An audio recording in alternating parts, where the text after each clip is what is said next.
tower defense game. We're actually getting too close to a point where I can actually call it quit. So let's have a look at the list of things we have to do. There are some bugs that I would like to tackle on the stream. Some I'll do off the stream, and then I want to start working on the user settings because we haven't started on that at all. So let's first fix the punch through tower because that was the last thing we did yesterday before we finished the stream. So for the punch through tower, since we need to lock rotation on one of the axes, we need to adjust how the aiming works. So we'll do this by going into our tower script, and we'll create a new tower called punch through tower. Of course, like with any other tower, we will inherit from the tower class, so we have access to all of the tower goodies. So let's open up our tower class as well and see what we have to modify in order to change how aiming works.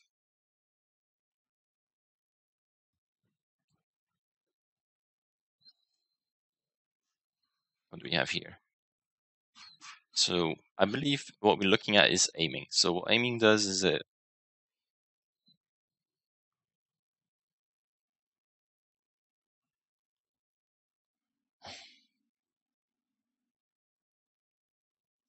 so what we actually have to do is modify this section of the code. I'm thinking, would it be easier to actually, since this is a very small change, rather than creating a brand new class, we'll just create a variable. And this variable can be used for other stuff. So we have in the shooting section, we'll just add a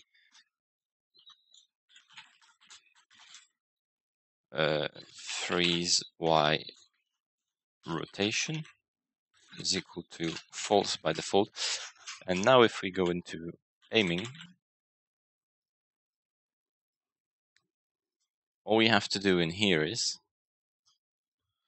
if freeze rotation is equal to false, we just run this piece of code.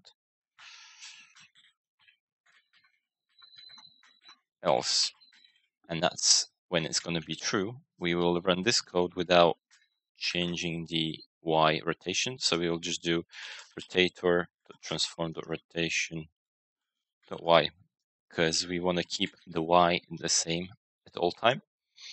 And let's give this a try, see how it's going to work. Let's go into our prefabs, find the tower, find the punch through tower, and tick the freeze rotation. And let's get our tower, place it along here, and see if it's going to work. It should. I believe Y rotation was not the rotation we actually wanted to twist, was it? Right, let's place a tower, go into the scene, and debug what's happening right now. So if we open up the rotator, it's actually just the Y that we move. So the one that moves up and down is the X. So let's just change this slightly and go here. Where is it? And we're going to change this to freeze X rotation instead. Where are we? Aiming.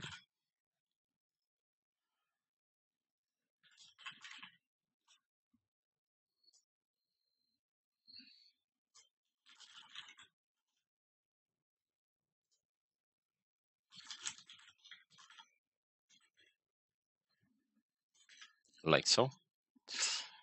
I'll have to double check to see what Z does. I'm pretty sure Z doesn't function at all, but yeah. There you go. And now we get, nope, we need to freeze the Z as well.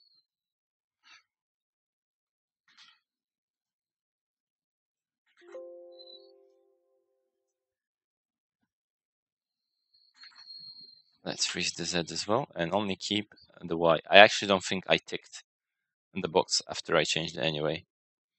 There we go. But either way, I believe we only need to use Y for the 360 movement regardless. So it's better to have it frozen anyway. And now we should only fire, yep, it only goes straight. Or does it? Where are we? Punch through tower. It's still going slightly lower, the bullet itself, and that's because of the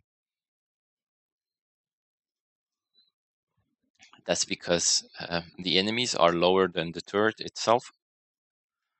Let's see how that's going to impact it if we place several towers on different areas. Because as long as we can damage all the enemies on the way, it doesn't really matter. Yeah, they can still fly straight enough. So that's good enough. Let's delete all of these towers. Delete, delete, delete, delete. Start the wave and press one along the, put one along the longest segment, which is going to be this one right here, and see how that's going to work. As soon as they pass midway point, I'm going to place one here just to see how far the bullets go. So it actually goes all the way. That's fine then. And that means that punch through tower works as intended.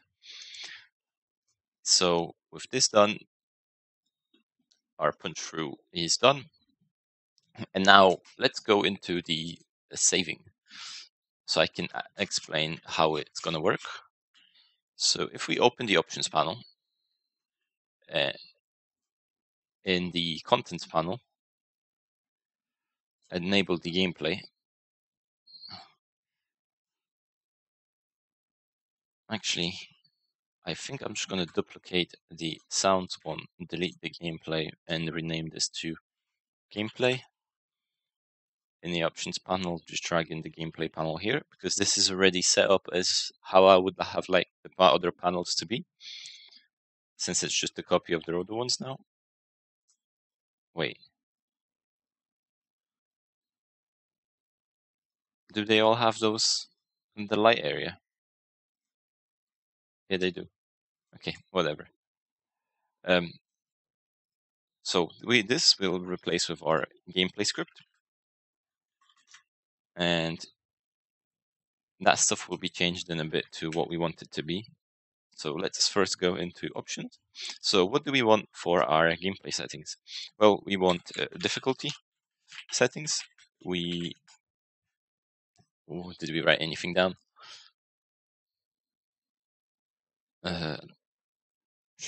Settings. No, so we will have difficulty settings, 5 sets of difficulty settings.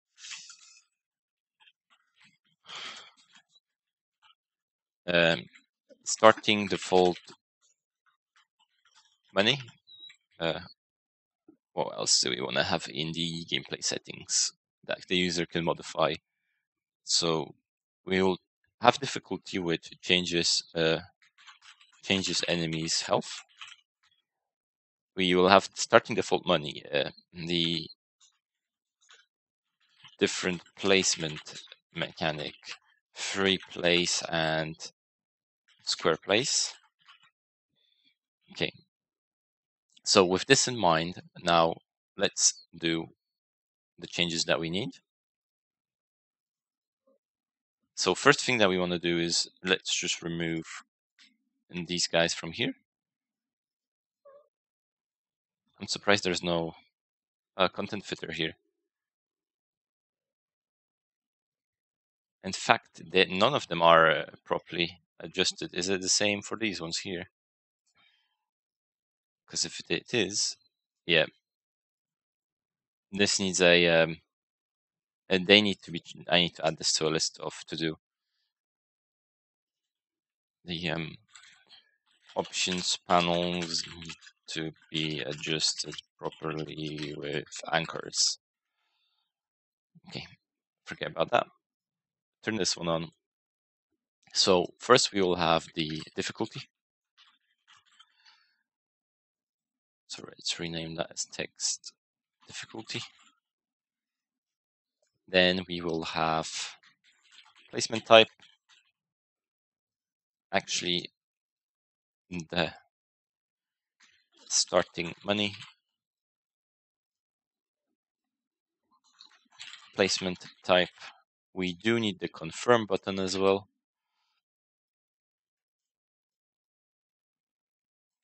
Confirm changes like so.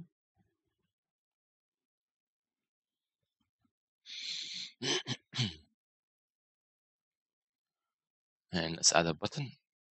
Actually, I think there is one over there which we can just copy and drag into this one. Yep, good. So we have difficulty, music, sound, and confirm changes to our options. I actually really don't like how they look here, but it's okay. We'll just focus on the code today, and I'll fiddle around with the UIs after the stream. So let's first create some variables. Let's create a private int, and it's going to be a constant value, and that's going to be the default money. And we're going to set it to 200.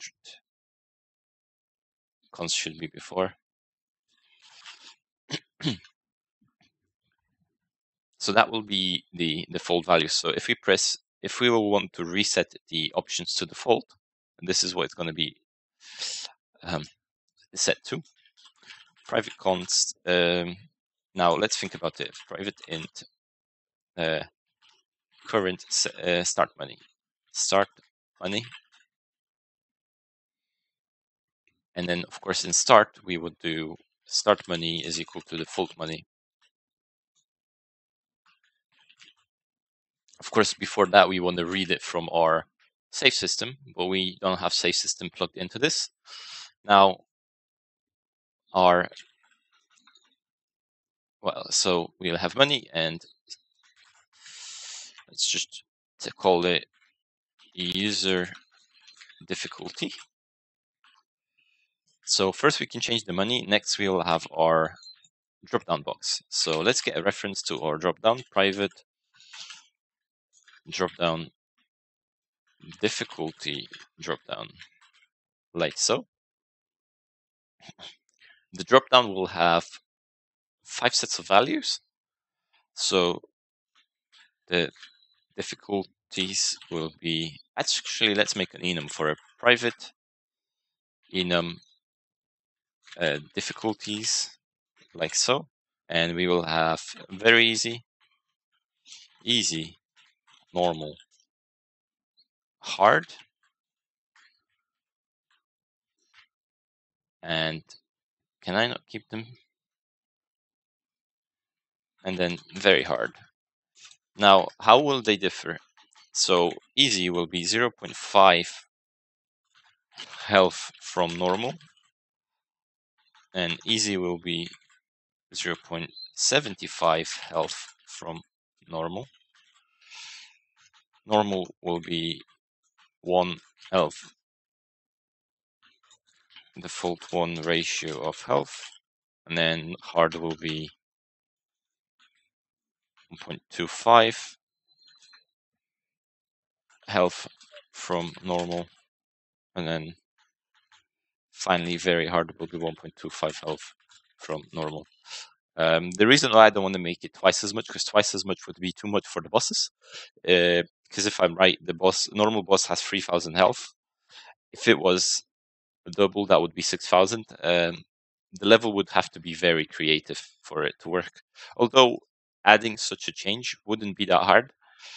So maybe I'll consider it later. So private difficulties, set difficulty. Now, of course, by default, we'll have set difficulty to be equal to difficulties.normal.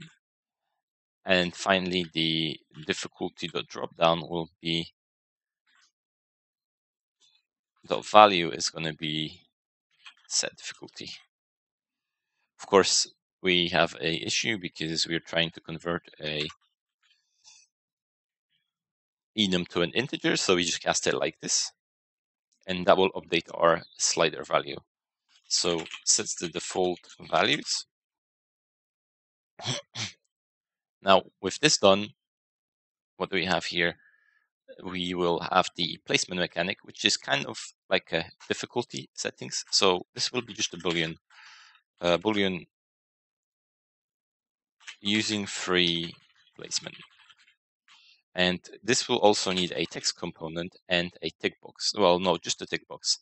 So private, I believe it's called a toggle. And that's going to be free placement toggle. And then free placement by default will be set to true. Let's just comment this as we go. So that's the default money when resetting options. The money that user will get when the game starts. The drop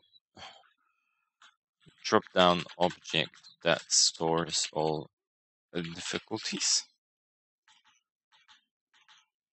What do we have here? And enum that corresponds to the difficulty dropdown, like so. And then what do we have here? Stores users used for determining whenever free placement or square placement is used.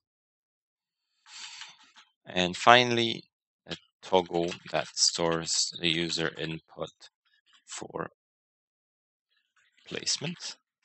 Now, since we have this toggle, the toggle will need a one public function, which will be public void select placement type. And what this will do is it will just do using free placement is going to be equal to free placement toggle dot value dot. Oh, we can just do that, I guess. And here we will in start do the reverse. So free placement toggle, is there really not value?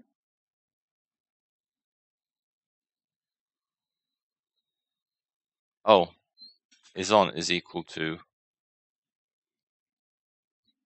the using like so. There you go. Now we get that. So this sets up the toggle, sets up the placement value to be the same as the toggle. Like so. And then what do we have here? 5 sets of different settings for difficulty, changes enemy starting. Yep. Good. What's all of that? So with this, we have some start. This just needs to be added to all of the menus. But how would we transfer these over? So firstly, we have a little class in the save load manager, and that's the class we will use. So what we really need to do is create copies of these values here and put them into here. So what we'll have is private integer. Well, no, it actually all has to be a float. So you'll have a private float. Let's just do the default money.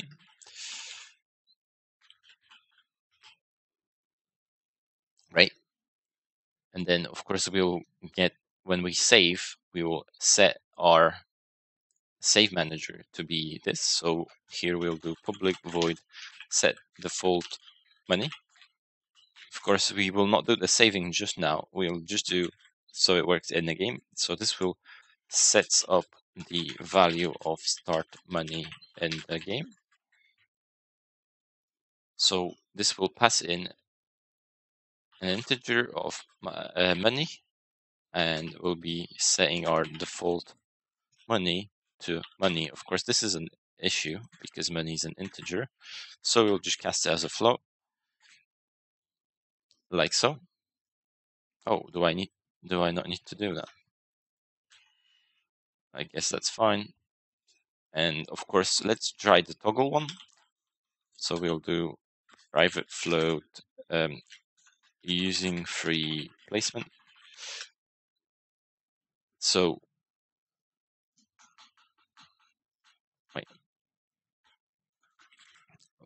let's just set this up here. So default money, the startup money user receives when the game starts, like so. And here we will have a placement type free or restricted tower placement mode. Let's add another function in here. Public void. Oh wait. So this will set up the tower placement type between free and restricted. So public void set tower placement type, and we'll be passing through a boolean, which is going to be our placement mode, and here we will take using is equal to placement mode, and that needs to be an. Can we change that into an integer? No. I'm pretty sure there is a way to do that, but you know what? Let's leave it. Let's just do it this way, and I'll figure out if placement mode is true. And then using is equal to 1, and then else is equal to 0, like so. Okay, with this set up, let's actually go into our. So these two values will need to be set up like these guys. And actually, we're going to have a lot of these. So what I'll do is I'll get rid of them and put them right here. And I'll create a region. And I'll end the region here. That's so these are out of our way, because when I create a new one, it will automatically get moved to the very bottom anyways. So now let's try to actually implement these within the game. So first, let's open up our game manager. So our game manager has a set money. But what it actually has to do is, before we update the money, we actually have to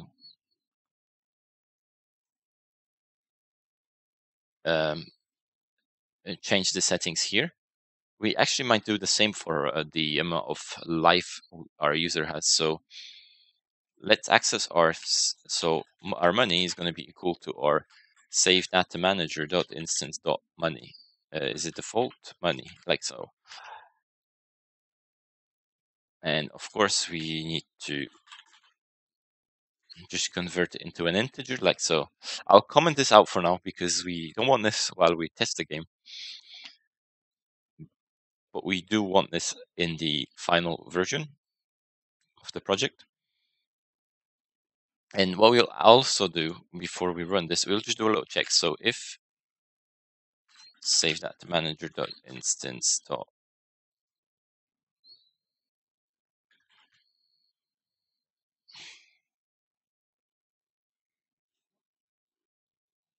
is not 0, because if it's 0, well, then the kind of the game is wrong.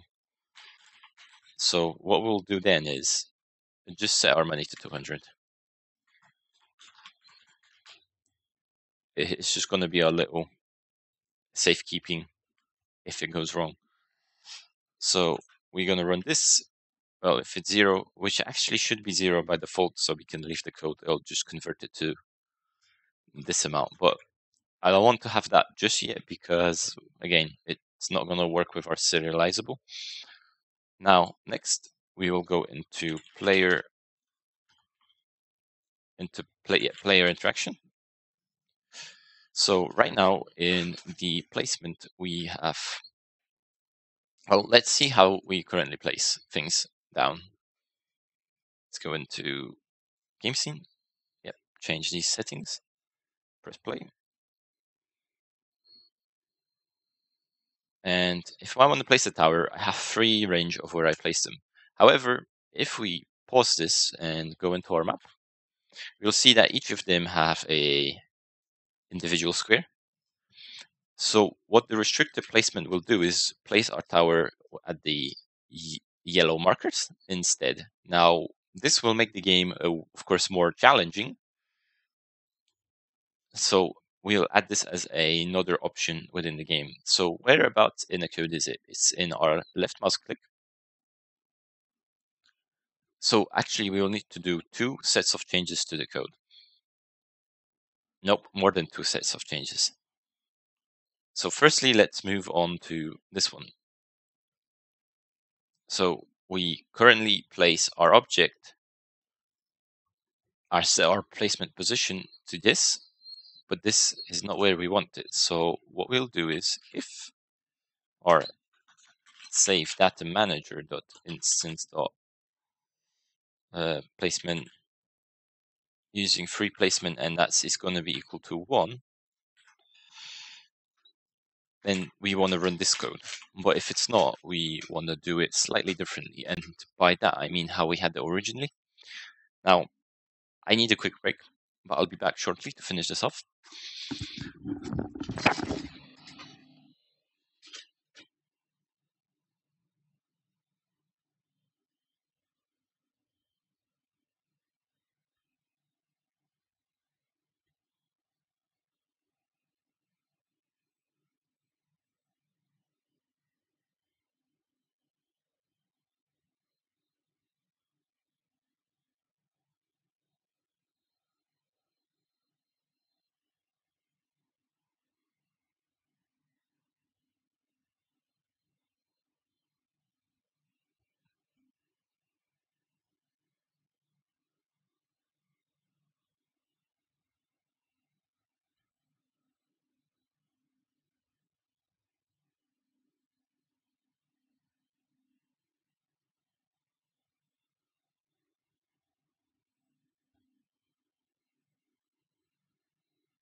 And so I've returned.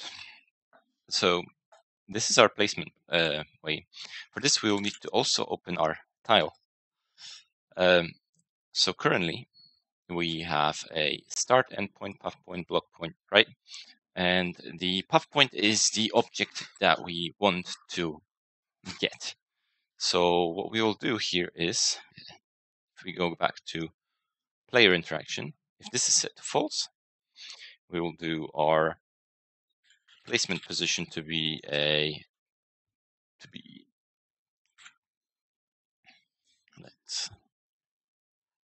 our hit dot transform. Is there a hit? No. Is it? Yep. Dot transform. Okay. Compose.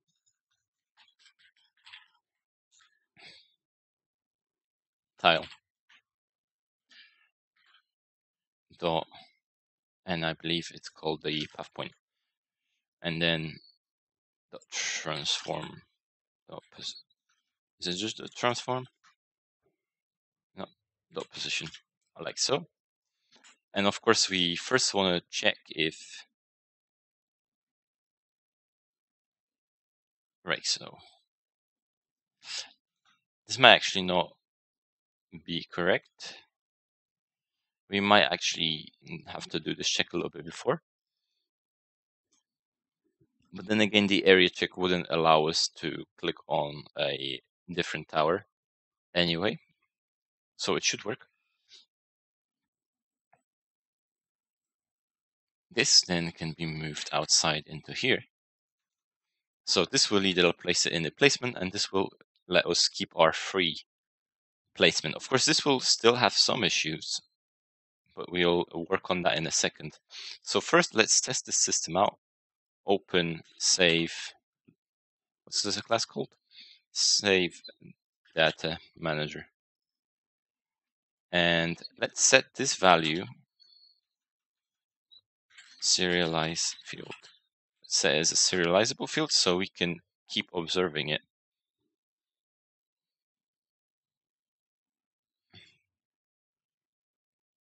So I believe right now it should be set to false, which is a 0.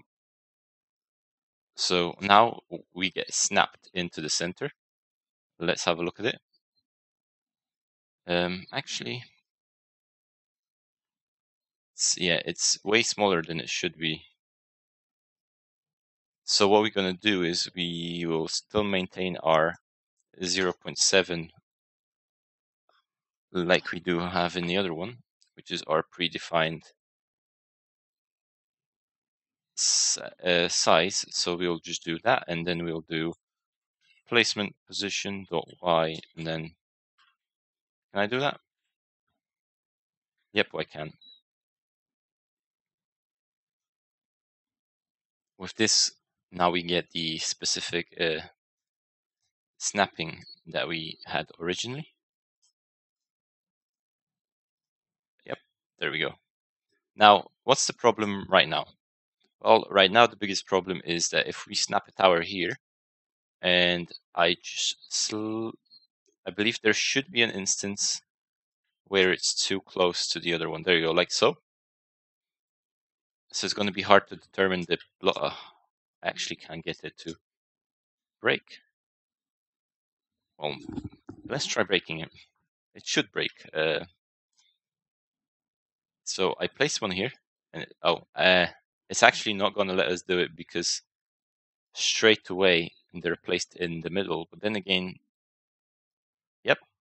Is there really no way to snap outside of the middle? Come on. Is there a smaller tower? What's the smallest tower we have? Oh, I didn't even know. That was a misclick. Well, if there is actually no way to snap two towers into each other, no, there must be. Then I guess that's not a problem at all. Oh, come on. No. Well, either way, I'll just do the test just in case. So what the problem is, well, firstly, I need to move the instantiation below. First, we will determine the position, then we will only instantiate it, because I might have to return out of here. And that will be done right in here. So if hit.transform. So what we will have to do is actually it's pointless.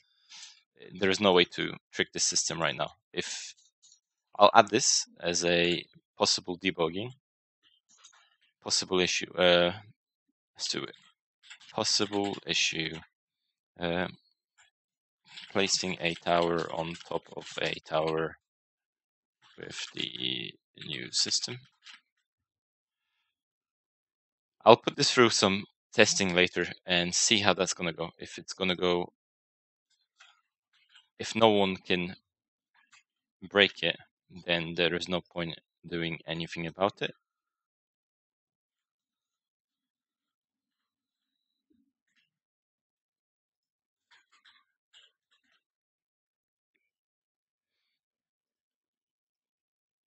Okay, so with that one done, what other ones did we have to play with? So the difficulty. Yeah, let's set up the difficulty as well.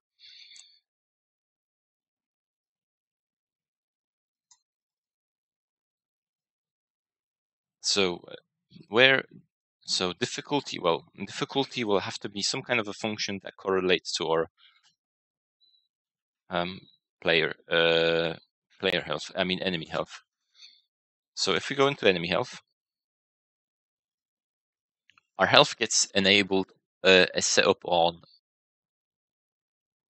the enable, and the sets, and we can set, this is where it gets set. So what we kind of have to do is here we have to check what difficulty it is, and then we have to times by the factor of that.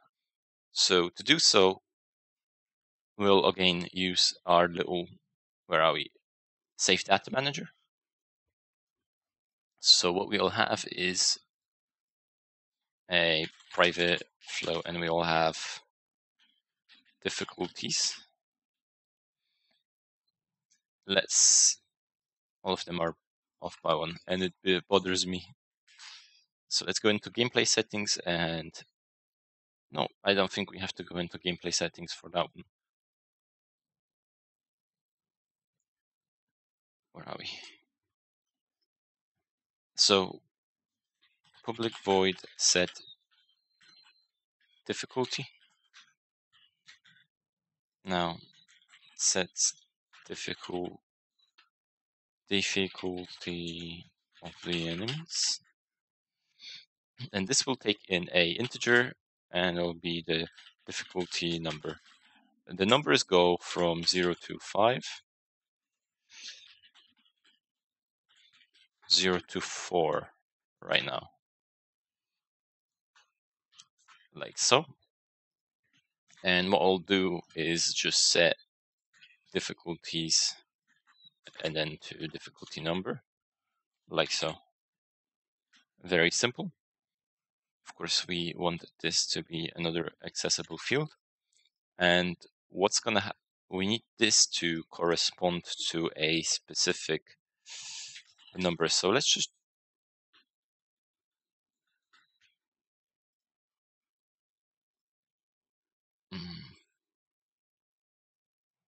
what would be the best way to do it? I know. Within the enemies, let's create an array.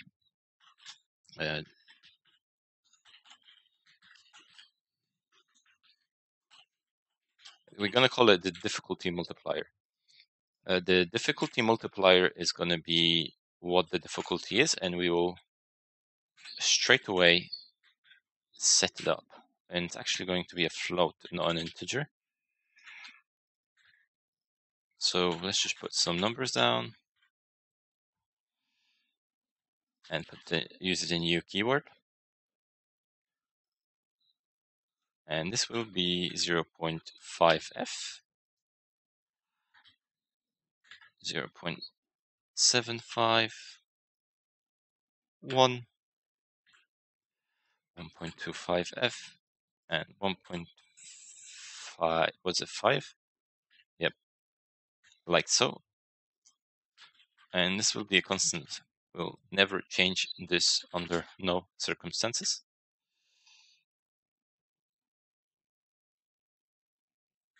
Actually, let's leave it so it just doesn't give me errors for now. And where are we? Is it an enemy health? Yes, it is. So on enabled, we do enemy health times, is it times difficulty multiplier and save data manager dot, and that's going to be the instance dot difficulties.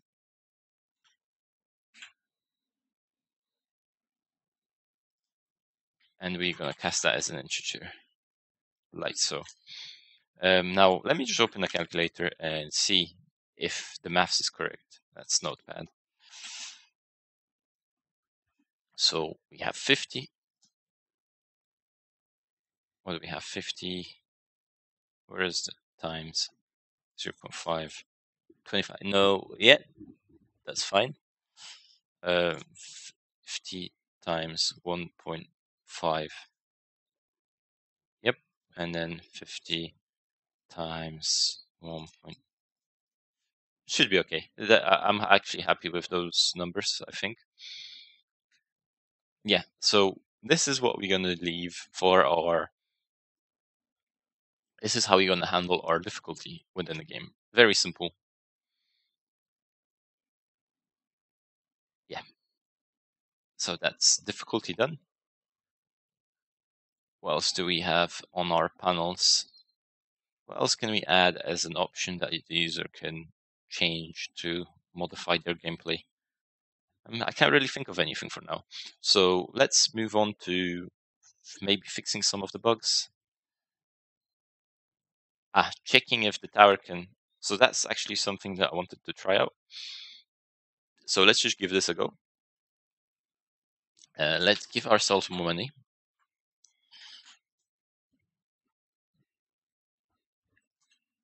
And let's put a cannon tower. Oh, that's right. We need to get rid of the placement, the free placement. Okay, now let me place this tower here, and then let me place this tower here. And let's press start.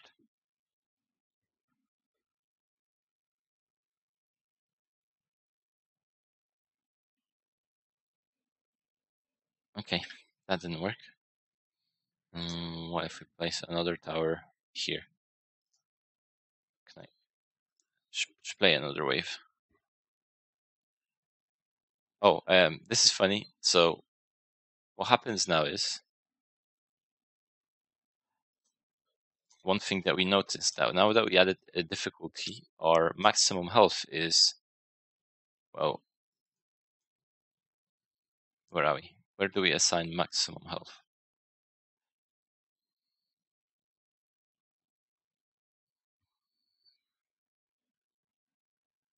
So it's current health, enemy.health. Well, we have to change that. We actually have to set a maximum health as a private variable. So we'll just do, where are we? Private float max health. And what are max health? So let's just separate these three, and that's going to be header health.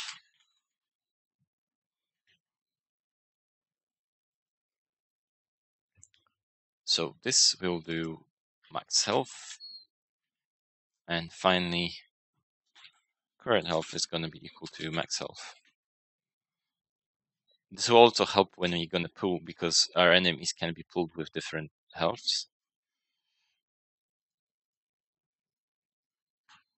In fact, I think I'm going to narrow down our enemies to a single prefab instead. I think it's going to be neater. Yeah. Okay, where are we? Difficulty settings. And let's press...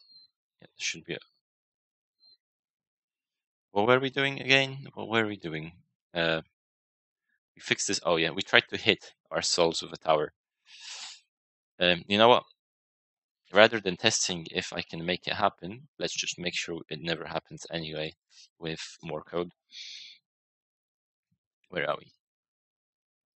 Even though I was unable to replicate this possible bug, let's just code so it doesn't happen regardless. So what I was talking about is this set of code. So checks if it's not an enemy or other.gameObject.tag is not tower. Because we don't want it to splash against other towers. We only want it to pass through, well, only collide with the ground. If we place a tower, we see that the tower has a tag. Where are we? Tower. There we go. And with this,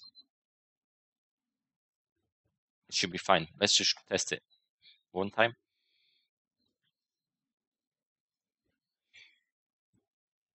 This is still not out because I didn't actually change the code a bit.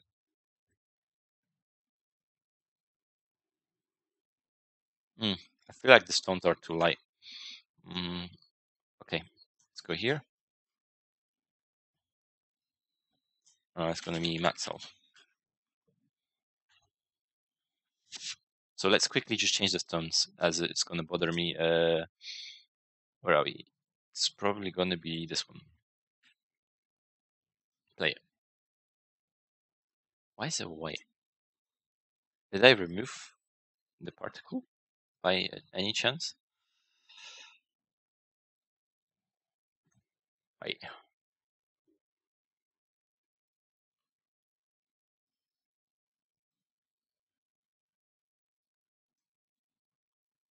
Oh, crap. How did I do that? Okay. So I was adding a new particle in. This is going to be the pebbles from explosion. This is the sparks. There you go. So I guess I must have moved these around without realizing. So this is actually the next thing we will do that I didn't cover in. Let's quickly just test if it works properly again. Yeah, the health is now working as it should. Now the pebbles are back. Oh, it's so easy on this difficulty. Wow. Yes, so we have a brand new. Yeah, let's move the cat out of the bag. We have a brand new, as we see, a little sparking animation. And the reason why we're going to use this is because we are going to modify how our freeze tower works. So we're going to drag this inside the freeze tower, sets its position to 0, 0. And we are going to apply our tower. Now, what we will add here is our freeze end particle to our particle. I believe it should have a particle field, or does it not?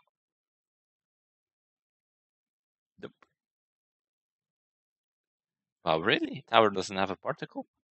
Okay. So let's open a freeze tower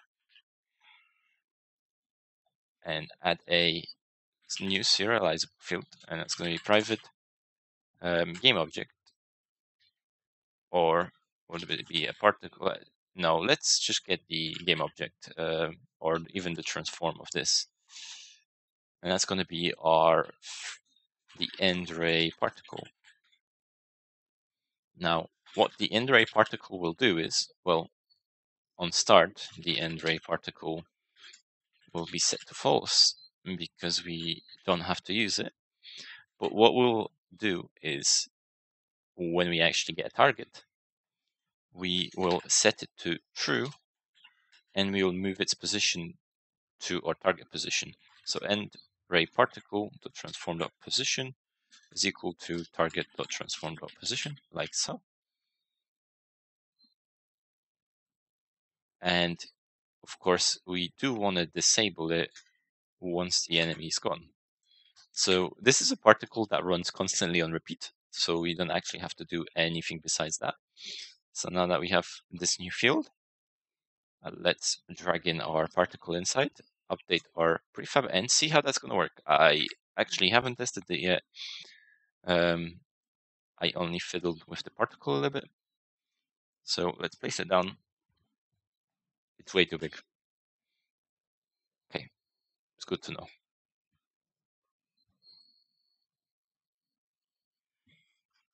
Where's the particle? Yeah, for some reason this cave is really big all of a sudden.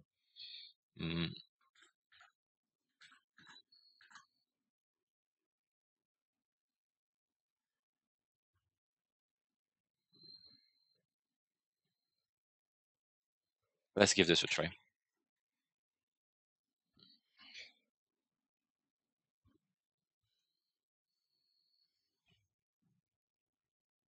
Okay, now you can't even see it.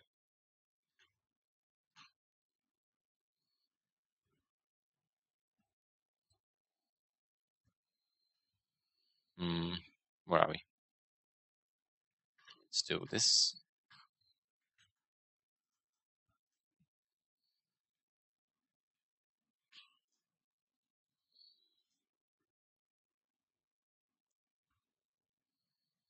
We can see it, but it's extremely small.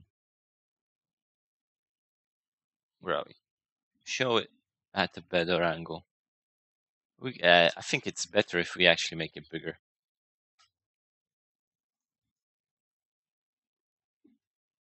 You know what? As long as it's not too big, it should be fine.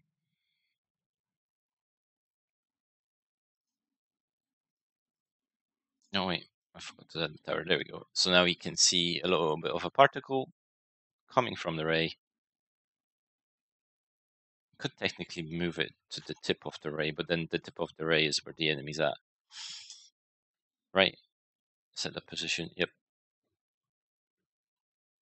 There we go. So that's a little particle added. It just looks nice. That's about it. What else do we have here?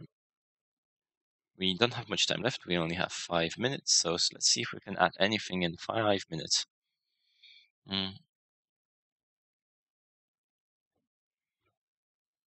Yeah, the range buffs, no. Enemy camera, don't care about that. Add more. Okay, so what I want to add is, since we have a freeze tower, it would be nice to have a tower that works just like the freeze tower, but actually only does damage and doesn't do the freezing effect. So I will add a new freeze tower, or a tower that inherits from the freeze tower, but doesn't do the debuff. So that's something that we will definitely add for this project. But then again, there is no point showing that because I'm pretty sure by now you know how to do this if you've been looking at this. I think we can actually just finish early today. We've done everything that we wanted for today. I'll have a quick look, add all of the windows that we need to add. Because if we look at the not messages, we only have them set for a few of them. New tower has to have an icon and needs to be balanced. Yeah, so need to get that sorted. And then of course I need to finish off the menus and the boxes in the menus, as I don't want to waste time dragging around menus in here. But yeah, that'll be it for today. I guess it was a short one, but we did what we set out to do, which is what never happens in one of these. I'll be doing the same thing tomorrow. Also, there might be an extra one today for the other project, which is going to be the Mario-like game with no assets.